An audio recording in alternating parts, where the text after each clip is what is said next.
जी हाँ, हेलो नमस्कार दोस्तों। आप सबको बता दूं कि आप सबका बीच में फिर कल सुबह फिर आ रहा है तूफान राज का एक सॉन्ग आ रहा है। बहुत हाई लेवल का सॉन्ग है, तांडव मचाने के लिए। देखिए क्या बात है, लगातार सॉन्ग ला रहा है तूफान राज ने। ऐसे ऐसी सॉन्ग ला रहा है, ज़बरदस्त से ज़बरदस्त सॉन्ग। जाइए और जाकर सुनिए। कल सुबह फिर एक सॉन्ग रिलीज हो रहा है और सुनने के लिए तैयार रहें, ताकि आप सबके लिए ऐसे ऐसे सॉन्ग लाते रहूं। तो बता दूं, ये गाना का सॉन्ग का टाइटल रखा गया है गाना बनी पासवान का। बहुत हाई लेवल का सॉन्ग है। तूफान राज भाई ने, तूफान राज और सृष्टि भारती ने सॉन्ग को गाया है।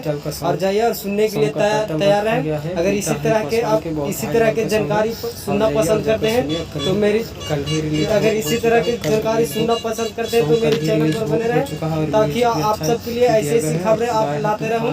और नए नए खबर के लिए मेरे चैनल पर बने रहें। और मेरे चैनल पर नए हैं तो बेल आइकन प्रेस करिए, ताकि आप सबके बीच में नए नए सॉन्ग, नए नए जानकारियाँ मिलते रहे। जय हिंद।